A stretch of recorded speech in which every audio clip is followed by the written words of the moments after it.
चलो फिर स्टार्ट करते हैं।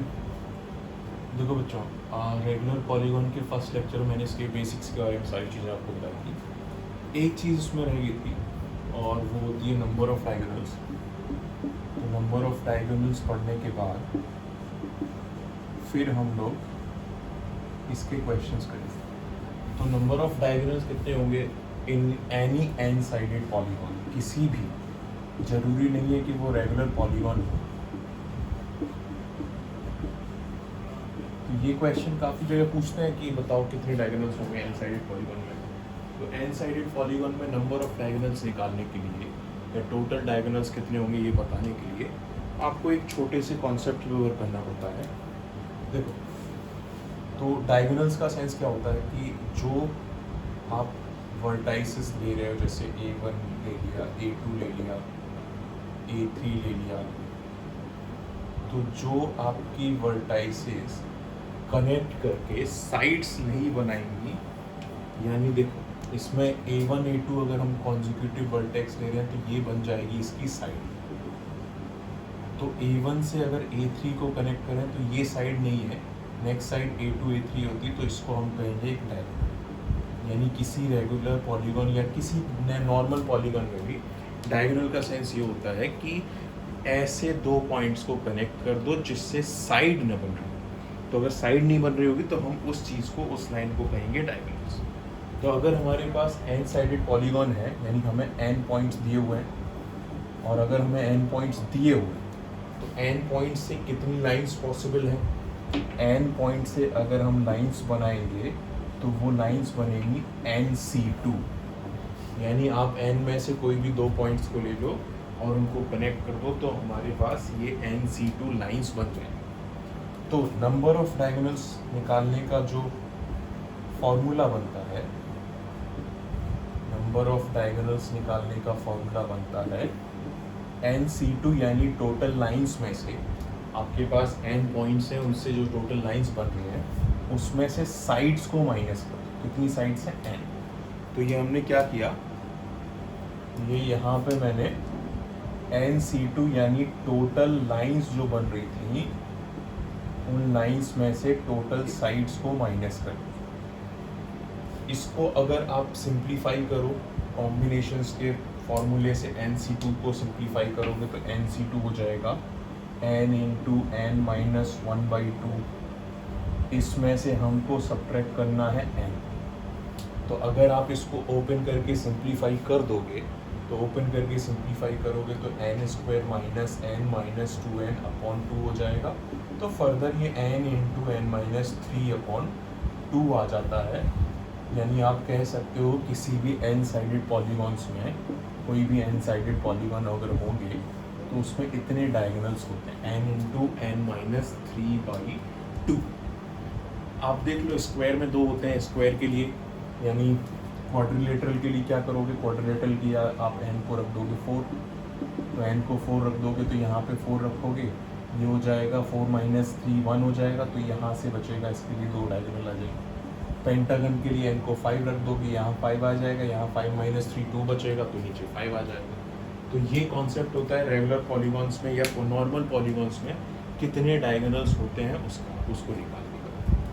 तो आज की क्लास में हम लोग रेस्ट क्वेश्चंस देखेंगे कि रेगुलर पॉलीगॉन्स के ऊपर किस किस तरीके के क्वेश्चंस बनते हैं, इन PRMO, even in IITs, in KVPY किस किस तरह के क्वेश्चंस बनते हैं। तो स्टार्टिंग हम लोग एक सिंपल से सवाल से करते हैं, स्टार्टिंग, फिर हम लोग क्वेश्चंस को देखेंगे, फिर थोड़ी थोड़ी करके लेवल को बढ़ाएंगे। जैसे पहला सवाल मैंने ये दिया, फर्स्ट क्वेश्चन, कि किसी रेगुलर पॉलीगॉन का एक्सटीरियर एंगल देखिए। मैंने बोला कि द एक्सटीरियर एंगल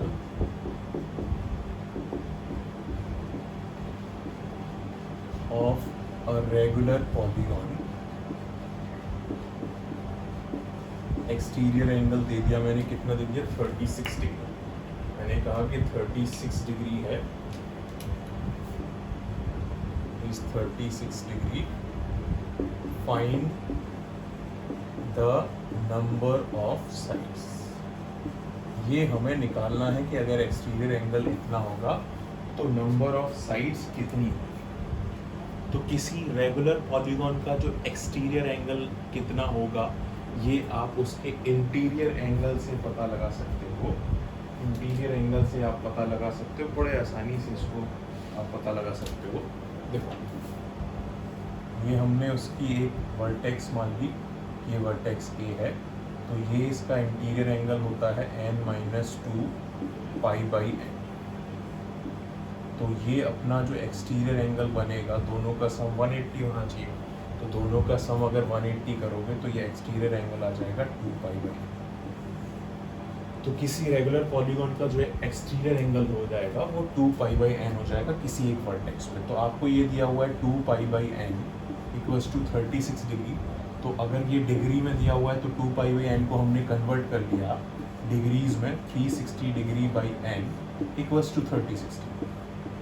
तो यहाँ से n सिंपल कैंसिल होके 10 हमें दे देगा, ये हमारा 10 सिंपल कैंसिल होके ये हमारा n 10।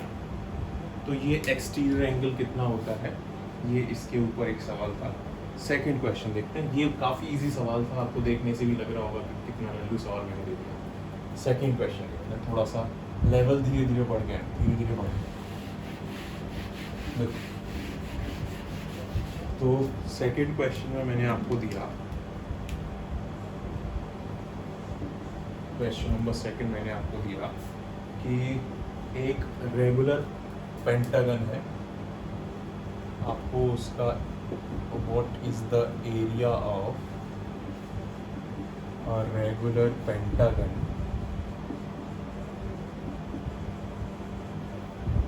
whose perimeter is 40 centimetre, perimeter मैंने दे दिया 40 सेंटीमीटर, और दे दिया मैंने उसका एपिथम is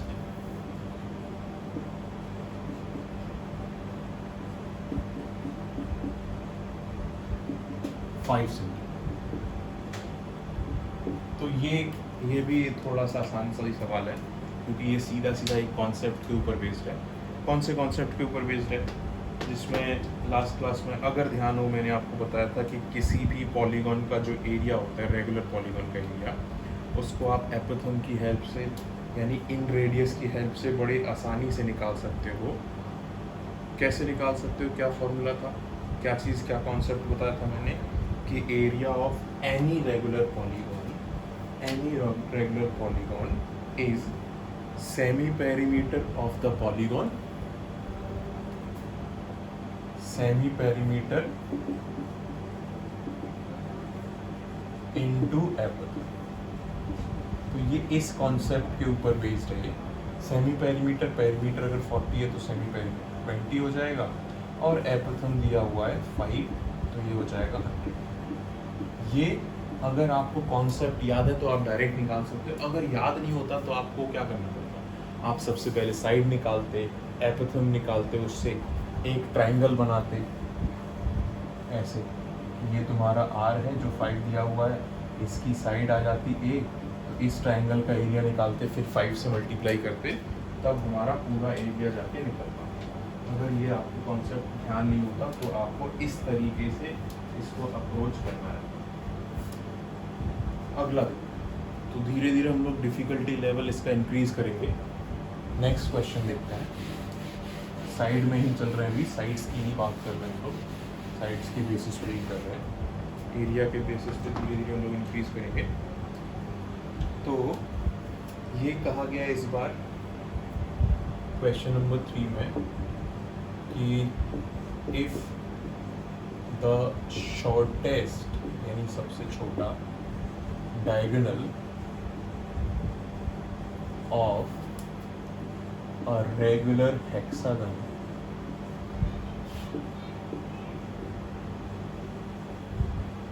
is 10 centimeter, find its longest diagonal। यानी सबसे छोटा डायगोनल अगर 10 सेंटीमीटर का है तो आपको सबसे बड़ा डायगोनल निकालना है, ये सब। तो इस क्वेश्चन में देखो थोड़ा सा आपको अब कॉन्सेप्ट फिगर बनाने से आपको समझ में आएगा कि किस तरीके की बात कर रहे हैं, किस डायगोनल की बात कर रहे हैं, और यहाँ पे हम थोड़ा सा सिमेट्री का कॉन्सेप्ट भी पढ़ाएंगे, सिमेट्री का कॉन्सेप्ट भी सीखेंगे कि सिमेट्री का कॉन्सेप्ट किस तरीके से इसमें अप्लाई होता है। तो एक बढ़िया सा रेगुलर हेक्सागन बना लिया हमने, बढ़िया सा रेगुलर हेक्सागन बना लिया हमने। देखो ये हमने एक बढ़िया सा रेगुलर हेक्सागन, वर्टाइसेस के नाम दे दिए ABC DEF, ठीक है। अब अगर ध्यान से देखो तो यहाँ से किसी एक वर्टेक्स से एक वर्टेक्स कितने डायगोनल्स खींच सकते हो, तो AB और AF हो गया साइड, यानी आप खींच सकते हो AC खींच सकते हो, आप A को C से कनेक्ट कर दो तो AC खींच जाएगा, आप खींच सकते हो AD, आप खींच सकते हो AF। तो एक वर्टेक्स से आपने ये 3 डायगोनल इसके खींचो। अब देखो जो ये 3 डायगोनल आपने खींचे हैं, इससे क्या होगा, अगर आप रेगुलर हेक्सागन की बात करते हो तो रेगुलर हेक्सागन में सिमेट्री होती है। अगर सिमेट्री भी ना समझ में आए आपको, सिमेट्री भी समझ में नहीं आती है, तो हम ये सीधा कह सकते हैं कि एक वर्टेक्स को छोड़ के दूसरी से कनेक्ट किया, यानी ये लंबाई in comparison to this length कम। सेम यहाँ पे भी किया गया, तो ये length in comparison to this length, ये लेंथ कम। तो जो शॉर्टेस्ट डायगोनल होगा, हमने ए के करस्पॉन्डिंग कह दिया कि शॉर्टेस्ट होगा अपना AC, और इसमें लॉन्गेस्ट होगा अपना AD। तो इस सवाल को 2 तरीके से मैं बताऊंगा। एक तरीका जो आप नॉर्मली यूज़ करोगे, साइन रूल के फॉर्म में आप यूज़ करोगे। कैसे यूज़ करोगे आप, देखो आपको ये दिया हुआ है कि ये 10 है, ये 10 दिया हुआ है 10 सेंटीमीटर, और आपको निकालना है AD, आपको AD फाइंड करना है, और ये 10 सेंटीमीटर हमें दिया, ठीक है। अच्छा, अगर हमें साइन रूल अप्लाई करना है तो ट्राइंगल ACD में अप्लाई करेंगे। ट्राइंगल ACD में किस तरीके से अप्लाई करेंगे, AC इसके नीचे ये एंगल आ जाएगा, तो ये एंगल क्या होगा, अब यहाँ पे सिमेट्री इसमें अप्लाई होती है कि रेगुलर हेक्सागन इस बॉडी डायगोनल के लॉन्ग, पूरा ये जो डायगोनल है ये इसको 2 बराबर हिस्सों में बांटे, ये थोड़ी सिमेट्री यहाँ पे अप्लाई होगी। इससे क्या होगा, अपना काम, ये वाला काम आसान हो जाएगा कि AC के सामने वाला, देखो AC के सामने वाला जो एंगल बनेगा, यानी ये एंगल टोटल 120 होता, ये एंगल बन जाएगा 60, ठीक है। टोटल 120 होता तो ये एंगल अपना बन जाएगा 60 डिग्री। अच्छा, इसके नीचे लिख दिया मैंने AC अपॉन साइन 60। अच्छा, AD के नीचे क्या आ जाएगा, तो AD के सामने बन रहा है ये एंगल, इस एंगल को निकालना कोई बहुत मुश्किल बात नहीं है, क्योंकि अगर ये एंगल पूरा देखोगे 120 ये हो गया, ये दोनों लंबाइयाँ बराबर रहेंगी क्योंकि रेगुलर पॉलीगॉन है, दोनों जो साइड्स हैं एडजेसेंट साइड्स हैं उनकी लेंथ बराबर रहेगी। तो आइसोसेलेस ट्राइंगल से ये एंगल 30 और ये 30, इसको आप लिख सकते हो, कितना लिख सकते हो इसको आप लिख सकते हो 90 डिग्री। देख लो, इसको आप कह सकते हो कि अगर 30 मैंने ऊपर दे दिया तो ये बनेगा 90, तो AD के नीचे 90। ये बेसिकली आपका एक राइट एंगल ट्राइंगल बन के तैयार है। तो AC अगर आपको 10 दिया हुआ है, इसको आपने 10 रख दिया, साइन 60 डिग्री हो जाएगा √3/2, AD हो जाएगा साइन 90 हो जाएगा 1। तो यहाँ से 2 को ऊपर पहुँचा दिया तो ये आ जाएगा 20 अपॉन √3 इक्वल्स टू, इतने प्यार से एकदम आराम से हमने ये डायगोनल निकाला। देख लो अच्छे से, 20 अपॉन √3, इतने आराम से हमने इस डायगोनल को निकाला। वहाँ पे नहीं दिख रहा होगा तो मैं इधर लिख देता हूँ कि जो AD है 20 अपॉन √3, ठीक है। तो ये करने का, ये इसको करने का एक तरीका हुआ, वन मेथड, इसको करने का एक तरीका। सेकंड मेथड होता है, सेकंड मेथड होता है जिसमें हम लोग केवल और केवल सिमेट्री की बात करेंगे, क्योंकि कभी अगर ऐसे फिगर्स मिल गए तो सिमेट्री अगर अप्लाई कर दोगे तो काफ़ी आसानी से ये सवाल सॉल्व हो जाते हैं। सिमेट्री अगर अप्लाई करेंगे तो बहुत जल्दी ये क्वेश्चन हमसे सॉल्व होगा। देखो ये अपना रेगुलर हेक्सागन है, तो सिमेट्री की बात करी मैंने, इसमें दो ऑपोजिट वर्टेक्सेस को अगर कनेक्ट कर दिया जाए तो ये जो ऑपोजिट वर्टेक्स को कनेक्ट करने से जो लाइन बनी है, ये डायगोनल बना है, इस डायगोनल की लेंथ हम क्या करेंगे कि हमने यहाँ से B से इस पे एक परपेंडिकुलर डाल दिया और C से भी परपेंडिकुलर। तो अगर इसकी साइड को हम A ले लें तो ये बीच वाला हिस्सा ये A हो जाएगा, बीच वाला पोर्शन, ठीक है, ये बीच वाला पोर्शन अपना A हो जाएगा। अच्छा, क्योंकि ये दो बराबर हिस्सों में बांट रहा है, यानी ये 60 हो जाएगा तो ये अपना हो जाएगा 30। तो अगर ये साइड इसकी A ली हुई है हमने, तो साइन 30 से परपेंडिकुलर यानी ये लंबाई अपॉन A, ये लंबाई आपकी साइन 30 से A/2 आ जाएगी। उसी प्रकार नीचे वाली लंबाई भी A/2 आ जाएगी। तो इससे आप ये कह सकते हो कि AD जो होगा यानी longest diagonal 2 times of side length के बराबर होगा। इस कॉन्सेप्ट को भी पिछले सवाल में आप अप्लाई कर सकते हो कि जो वो लॉन्गेस्ट डायगोनल होगा वो साइड लेंथ के बराबर होगा। इसको आप अप्लाई कर सकते हो, ठीक है। ये सिमेट्री बेस्ड हो गया, ये सिमेट्री के बेसिस पे इस तरीके से इसको अप्लाई कर सकते हो, ठीक है, कि जो सबसे बड़ा डायगोनल होगा वो 2 टाइम्स ऑफ साइड लेंथ होगा, 2 times of length of side. चलो अगला सवाल देखते। तो जितने सवाल हम लोग इसमें कर रहे हैं वो उसके अलावा आपकी प्रैक्टिस के लिए मैं एक DPP दूंगा। जितने सवाल इसमें कर रहे हैं उसके अलावा प्रैक्टिस के लिए मैं एक DPP दूंगा, और वो DPP के लिए आप मुझे अपना मेल ID कमेंट्स में लिखना। उस DPP को प्राप्त करने के लिए अपना मेल ID कमेंट में लिखना, ठीक है। तो अगला सवाल देखते हैं, क्वेश्चन नंबर 4, ठीक है। क्वेश्चन नंबर 4 में ये कहा गया है, काफ़ी थोड़ा लंबा सवाल है, लिखने में दिखता है। ये 3 रेगुलर पॉलीगॉन है, and 1 vertex in common. 3 regular polygon में एक वर्टेक्स कॉमन, ठीक है। And all 3 filled the space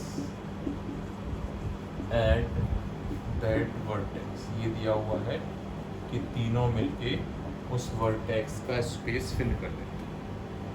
तो ये कहा गया है इफ नंबर ऑफ साइड्स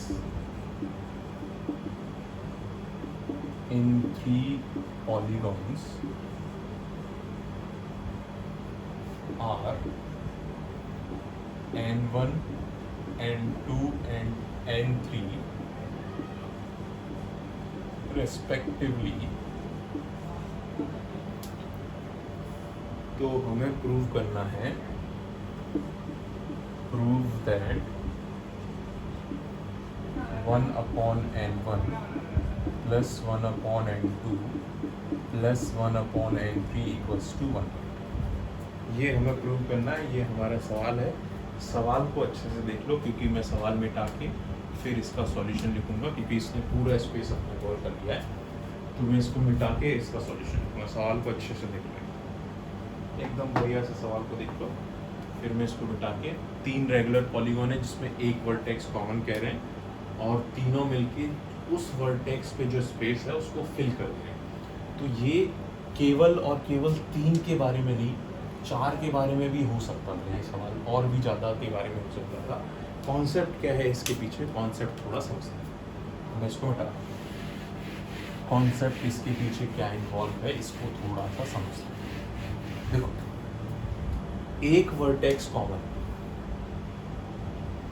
यानी उस एक वर्टेक्स पे तीनों पॉलीगॉन अपने मिल रहे हैं। तो ऐसा हो रहा है कि एक रेगुलर पॉलीगॉन ये चला गया, एक रेगुलर पॉलीगॉन ये चला गया और एक नीचे चला गया।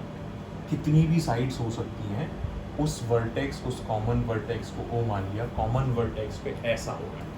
जैसे इसके पास और साइड होंगी तो ये इधर आप बना दोगे, इसके पास और साइड होंगी तो इसको इधर बना दोगे, इसके पास नीचे के वाले के पास और साइड होंगी तो इसको इस तरीके से बना दोगे। ऐसा हो, इस ओ वर्टेक्स पे इस तरीके से हो रहा है। तो कॉन्सेप्ट क्या है इसके पीछे, कि जो आपके तीन पॉलीगॉन हैं उन्होंने मिलके, एक साथ मिलके इस ओ पर जो पूरा एंगल है उस पर कब्जा कर लिया। कैसे कब्जा कर लिया, ये मान लो इसकी साइड्स पहले वाले की n1 है, इसकी दूसरे की n2 है, इसकी तीसरे की n3।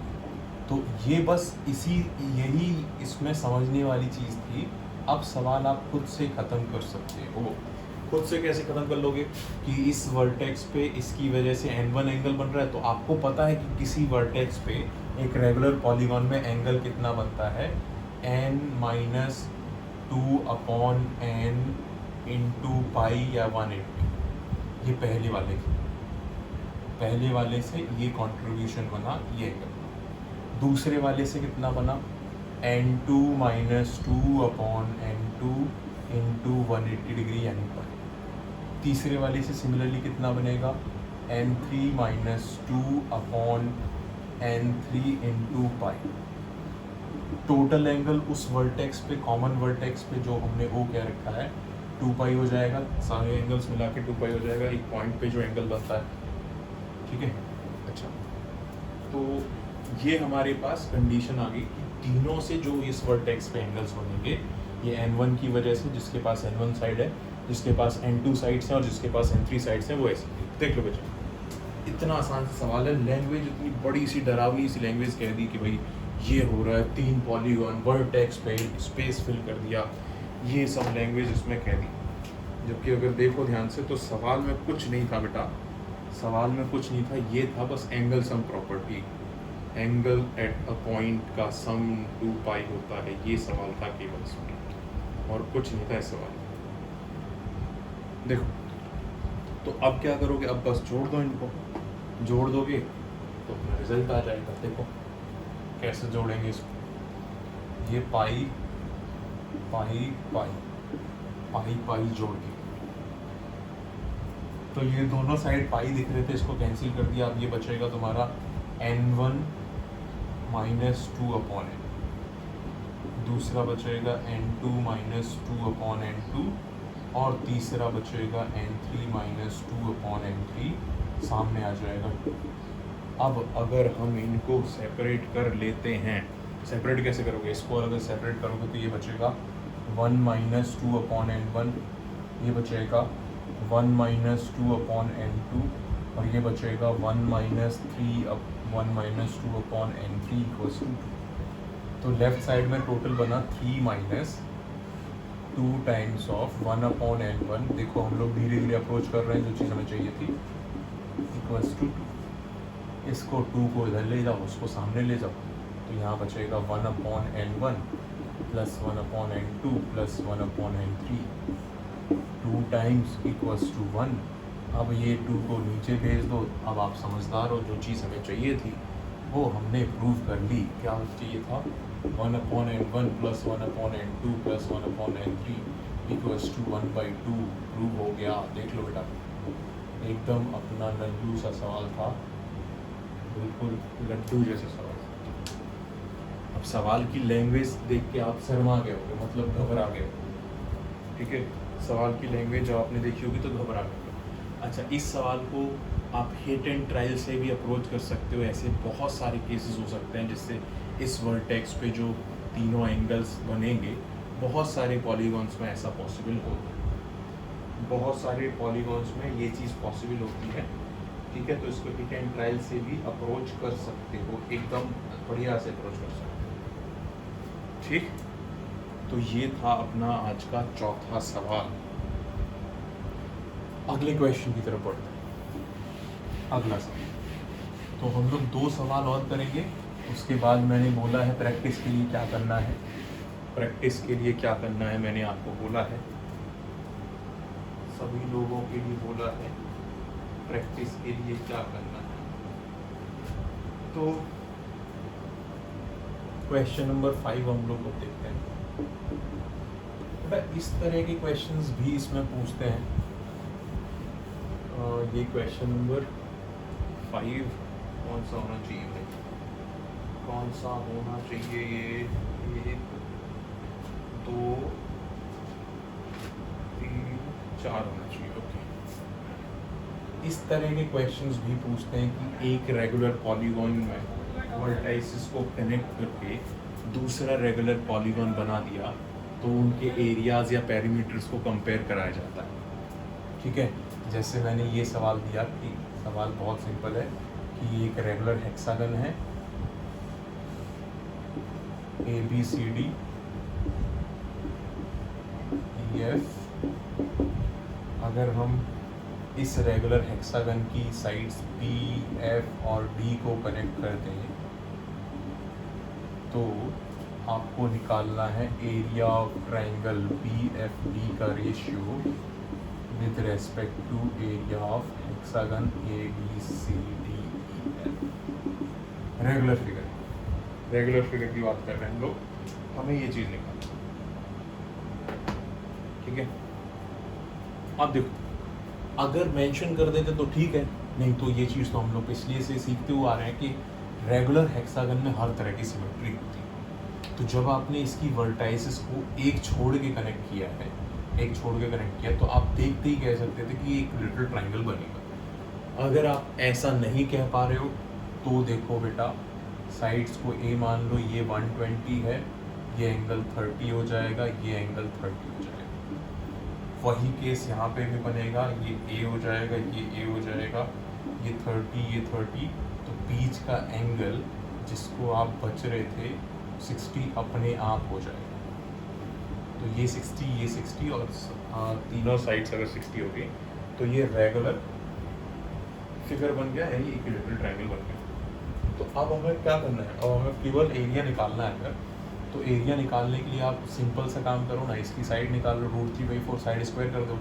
अब इसकी साइड कैसे निकालोगे, इसकी साइड को कैसे निकालोगे, इसकी साइड को निकालने के लिए मान लो इसकी साइड x है। बहुत सारे तरीके हैं, one of the simple way कि यहाँ से परपेंडिकुलर ड्रॉ करके निकाल सकते हो, नहीं तो साइन रूल तो सबसे फिर तो साइन रूल तो वही, उसके आगे तो सारी फेल है, साइन रूल तो फिर है ही ultimate. A/sin 30 equals to x/sin 120। तो x की वैल्यू आ गई A/sin 120 अपॉन sin 30, यानी A√3। जो अपना x है यानी साइड ऑफ इक्विलेटरल ट्रायंगल है वो अपना A√3 आ गया। अच्छा, तो एरिया क्या हो जाएगा इक्विलेटरल ट्रायंगल का, ऊपर वाला एरिया क्या हो जाएगा, ऊपर वाला एरिया अपना हो जाएगा √3/4 इंटू x²।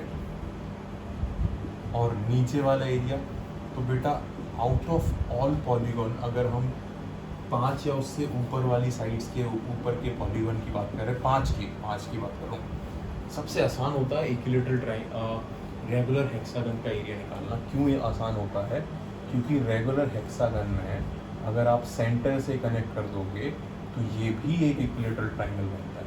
तो अगर आपको इसकी साइड पता है तो आप ऐसे 6 इक्विलेटरल ट्रायंगल बनाओगे, यानी 6 times of √3/4 into side square. ऐसे out of all polygons, all regular polygons from 5 to above sides, सबसे आसान होता है रेगुलर हेक्सागन का एरिया निकालना। 6 times of area of one equilateral triangle formed by joining any two vertex with centre. कोई दो vertex को सेंटर से अगर कंबाइन कर दोगे तो वो उससे ज्वाइन कर सकते। अब ऊपर वाला एरिया देख लेते हैं, √3/4 से √3/4 हटा दो, कोई काम का नहीं है। √3/4 x² हो जाएगा 3a², 6 टाइम्स ऑफ नीचे बचेगा a²। देखिए बेटा तो कितने आराम से ये 1/2 आ गए, ठीक है, आराम से ये 1/2 देख लो अच्छे से, एकदम बढ़िया से देख लो, एकदम अच्छे से देख लो इसको मिटाते हैं और आज का हम लोग आखिरी सवाल करते हैं, last question of the day करते हैं जो IIT में पूछा गया। That question was asked in IIT, वो क्वेश्चन IIT में पूछा गया था, उसको देखते हैं। तो क्वेश्चन ये था बेटा कि लेट A1 A2 A3 से लेके AN be the sides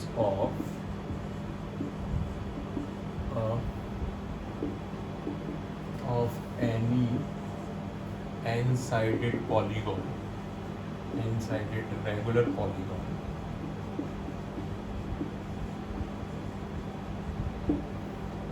if condition दी हुई है कि 1/A1 A2 equals to 1/A1 A3 plus 1/A1 A4 ये बराबर हो, तो आपको n फाइंड है। ये सवाल था, that was asked in IIT। I don't remember the year, जिसको आप प्रीवियस ईयर्स के क्वेश्चंस में खोज सकते हैं आराम से। ये IIT में पूछा गया एक सवाल था, बढ़िया सवाल है, on the use of sine rule and condition of regular polygon की कंडीशन और साइन रूल के यूज़ के ऊपर एक बहुत बढ़िया सवाल है। तो करने के इसको बहुत सारे तरीके आपको सॉल्यूशन में भी मिल जाएगा। हम लोग एक ही तरीका इसको सीखेंगे करने का, एक ही तरीका, आपको इसको करने के बहुत सारे तरीके मिल जाएंगे। मैंने क्या किया, क्योंकि हमें 4 ही वर्टेक्स से मतलब है, तो हमने 4 ही वर्टेक्स में A1 A2 A3 और A4 इन चारों से ही मतलब है, तो हमने केवल और केवल 4। तो हम लोग जो कॉन्सेप्ट यूज़ करने वाले हैं वो सेंट्रल एंगल वाला कॉन्सेप्ट यूज़ करने वाले हैं। ये मान लो इसका सरकम सेंटर या इन सेंटर, दोनों रेगुलर पॉलीगॉन में दोनों सेंटर्स एक ही जगह होते हैं। इसका सेंटर O पे आ गया, तो ये जो एंगल सबटेंडेड हो गया, ये वाला एंगल 2π/n हो जाएगा। आप जानते हो अगर n-साइडेड पॉलीगॉन होता है तो ये भी 2π/n हो जाएगा, ये भी 2π/n हो जाएगा, तीनों 2π/n 2π/n 2π/n, ठीक। और सरकम रेडियस को हमने मान लिया कैपिटल R, तो ये लंबाई यहाँ से यहाँ तक कैपिटल R, ये सारी R। अब हम देखते हैं कि कैसे इनको निकालते हैं। तो सबसे बढ़िया चीज़ तो मुझे साइन रूल लगती है, क्योंकि साइन रूल से आप तुरंत के तुरंत इसको खींच लोगे। कैसे खींचोगे? सबसे पहले ट्राइंगल OA1 A2 उठा, तो ट्राइंगल OA1 A2 अलग से उठा के हमने इसका माइक्रोस्कोपिक एनालाइज किया, मतलब बड़ा करके देखा, तो ये आपको ऐसा दिखेगा, ये हो जाएगा 2π/n। अच्छा, ये एंगल कितना होगा, ये एंगल कितना होगा, क्योंकि आइसोसेलेस ट्राइंगल दोनों एंगल्स बराबर होंगे। आप इसको x मान लो, इसको x मान लो, आराम से निकाल सकते हो। 2x + 2π/n इक्वल्स टू पाई, तो यहाँ से आ जाएगा 2x equals to pi minus 2π/n। अगर x से डिवाइड कर दोगे तो π/2 माइनस π/n ये आपको मिल जाएगा। x की वैल्यू ये मिल जाएगी। तो अब हम इसमें बढ़िया से साइन रूल लगा सकते हैं। साइन रूल के लिए कंडीशन बन गई बढ़िया सी। साइन रूल के लिए आपको एंगल्स पता होने चाहिए, और एक साइड की लेंथ अगर पता है तो आप बाकी की साइड की लेंथ निकाल सकते हैं। तो हमने ये कैपिटल R ले लिया, ये कैपिटल R ले लिया, कैपिटल R के टर्म्स में निकालेंगे तो A1 A2 के सामने वाला एंगल कितना है, 2π upon sine 2π/n equals to capital R, इसके सामने वाला एंगल कितना है, x आया है π/2 माइनस π/n, तो साइन π/2 माइनस π/n इसको लिखते हैं। अब देखो बेटा, आप साइन π/2 माइनस थीटा को लिख सकते हैं कॉस थीटा, तो this angle becomes cos π/n। अच्छा, इसमें भी आप साइन का डबल एंगल फॉर्मूला लगा सकते हो, यानी ये हो जाएगा 2 sine pi by n cos pi by n.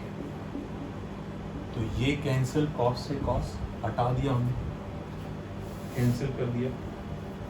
तो यहां से a1 a2 आ गया अपना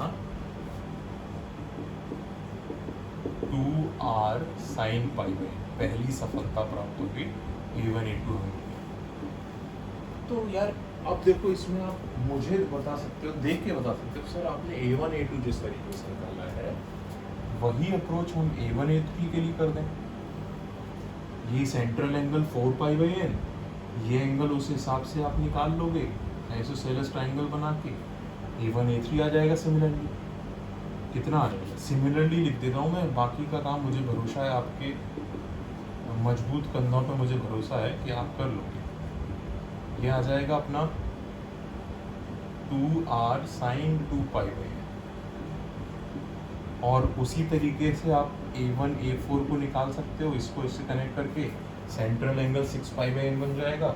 तो a1 a4 आपने निकाल दिया 2r sign 3 pi by n. तो अभी हमने जो हमें रिक्वायर्ड साइड्स थी उनको हमने किसके टर्म्स में निकाल दिया, उनको हमने कैपिटल R के टर्म्स में अपनी रिक्वायर्ड साइड्स को निकाल दिया बाई अप्लाइंग साइन रूल को अप्लाई करके जो हमारी रिक्वायर्ड साइड्स थी उसको कैपिटल R और साइन ऑफ एंगल के बीच में एंगल के टर्म्स में निकाल दिया। देख लो अच्छे से। अब क्योंकि नेक्स्ट स्टेप पे हम लोग थोड़ा सा कैलकुलेशन करने वाले हैं, नेक्स्ट स्टेप पे थोड़ा सा हम लोग कैलकुलेशन करेंगे, ठीक हो गया ये। ओके, जो चीज़ हमें रिक्वायर्ड थी यानी 1/a1 a2 equals to 1/a1 a3 1/a1 a4 का सम किया गया था, उसको कैसे पहुंचेंगे, वहां तक कैसे पहुंचेंगे, अब वो हमारा आखिरी स्टेप होगा। तो थोड़ा सा ट्रिग्नोमेट्री का भी इसमें इस्तेमाल होगा। रेगुलर पॉलीगॉन बिना ट्रिग्नोमेट्री के मज़ा नहीं आता। इसको रख दिया 1/2r sign pi by N, इसको रख दिया 1/2r sign 2 pi by N, और इसको रख दिया 1/2r sign 3 pi by n, ये रख दिया, ये पुट कर दिया। 2r हटा दो, सब में से कॉमन मिल रहा है। थोड़ा आपकी आसानी के लिए मैंने पाई बाई एन को थीटा रख दिया, देखने में अच्छा लगता है और कुछ नहीं है। ऐसा नहीं है कि हमें थीटा को सॉल्व करने में मज़ा आएगा, देखने में अच्छा लगता है। तो ये सवाल आपको अब ऐसा दिखाई देगा, अब ये सवाल आपको ऐसा दिखाई देगा। आप चाहो तो साइन 2 थीटा का फॉर्मूला, साइन 3 थीटा का फॉर्मूला रख के इसको कॉमन लेके सिम्प्लीफाई भी कर सकते हो, लेकिन उससे आसानी से सिंप्लीफिकेशन करना मतलब इस तरीके से साइन 3 थीटा को इधर ले आओ, थोड़ा और आसान सिंप्लीफिकेशन हो जाता है, थोड़ा सा और आसान सिंप्लीफिकेशन हो जाता है। कैसे हो जाएगा आसान? एलसीएम कर लोगे, ऊपर आ जाएगा साइन 3 थीटा, साइन थीटा मतलब ऊपर इसमें से इसको माइनस कर दोगे, नीचे आ जाएगा sine theta sine 3 theta equals to 1/sin। इसमें आप sine a minus sine b वाला फॉर्मूला लगा सकते हो, तो 2 cos 2 थीटा यानी cos 2 थीटा हो जाएगा, और बचेगा sine theta. Sine c minus sine d का फॉर्मूला लगा दिया, sine c minus sine d होता है 2 cos c plus d/2 sine c minus d। तो ये हो जाएगा तुम्हारा sign theta sine 3 theta equals to 1/sin 2 theta. Sine theta को साइन थीटा से उड़ा दिया, क्रॉस मल्टीप्लाई कर दिया, क्रॉस मल्टीप्लिकेशन में हमें दिख रहा है, क्रॉस मल्टीप्लाई कर दोगे तो 2 sin 2 थीटा cos 2 थीटा आ जाएगा, और ये sin 3 थीटा सामने पहुंच जाएगा। ये मिला के कुल मिला के 4 साइन का 4 थीटा हो जाएगा। तो अब ये कंडीशन आ गई कि sin 4 theta equals to sin 3 theta, ये कंडीशन आ गई, ये एक कंडीशन आ गई। इसकी sin 4 theta equals to sine 3 theta. अब इस कंडीशन का जो सबसे छोटा आसान, बिना इक्वेशंस तक जाए हुए, बिना इक्वेशन तक घूमे हुए, सबसे आसान तरीका तो ये है कि हम इनको इनके सप्लीमेंट्री एंगल्स के फॉर्म में लिख दें। यानी आप लिख दो, सबसे आसान है ये, sine 4 theta equals to sine pi minus 3 theta. तो एंगल्स को डायरेक्ट कंपेयर कर लो, ये मैं सबसे आसान और छोटा रास्ता बता रहा हूँ। तो आ जाएगा 7 थीटा इक्वल्स टू पाई। अब आ गया अपना थीटा की बाई, पाई बाई एन माना था, पाई बाई एन रख दिया, एन यहाँ से 7। अच्छा, ऐसे नहीं करोगे, अगर इस तरीके से, इस प्रकार नहीं जाओगे, इस डायरेक्शन से नहीं जाओगे, तो आप इक्वेशन को सॉल्व करोगे। कौन सी equation? Sine 4 theta minus sine 3 theta equals to 0। इस इक्वेशन को आपको सॉल्व करना पड़ेगा, ट्रिग्नोमेट्रिक इक्वेशन ये है।